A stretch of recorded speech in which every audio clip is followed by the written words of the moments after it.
le paysage économique mondial? J'ai pas de boule de cristal, mais moi je vois deux facteurs réels qui sont potentiellement très importants. Le premier qu'on ne voit pas, Ouais. moi ça fait 2 ans que je dis que c'est quelque chose de très grave, le protectionnisme américain. Alors on me dit, bah, écoutez, vous vous trompez, regardez l'emploi aux États-Unis ne s'est jamais aussi bien porté, je vais y revenir. Et puis le second risque, c'est bien sûr l'élection américaine, avec notamment la victoire, après tout possible, des démocrates, qui comptent quand même remettre au pas les géants du numérique. Ça pourrait être un choc assez important. Si je reviens sur le protectionnisme, on a une étude, un petit cadeau de la Fed, le 25 décembre. Sous le sapin. Voilà, pour Donald Trump, puisque je vous rappelle le discours officiel des économistes que je partage, bien entendu, c'est de dire, écoutez, le protectionnisme, c'est un très mauvais calcul économique, mais il faut reconnaître que ça sauve... La Fed publie des études le 25 décembre. Oui, exactement, c'était le 26 décembre. Ah, le 26. Pardon, bon, vous me rassurez, là. Vous avez raison. Quand même. Donc, 2 économistes sortent une étude, et elle est intéressante parce qu'en général, l'argument des économistes, dont je suis, c'est de dire, bah, écoutez, c'est pas un bon calcul économique. Quand on fait le coût par emploi sauvé, on le sait tous, ça coûte à peu près... Du protectionnisme.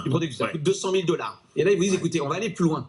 Parce que finalement, on donne raison au protectionnisme, qui vous dit, écoutez, ça coûte cher, mais regardez, on a sauvé des jobs.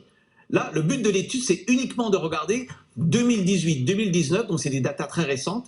Est-ce que l'argument de l'emploi sauvé a fonctionné aux États-Unis? Et donc, ils utilisent 3 canaux. Donc, ils prennent 76 industries, donc c'est à un niveau désagrégé. Premier canal, je mets du protectionnisme contre les Chinois, donc je vais substituer de la production locale, le mécanisme bête et méchant.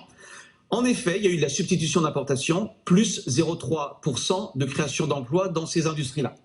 Alors la méthode, je passe vite, c'est une méthode différence de différence. On compare avec des industries qui n'ont pas été protégées.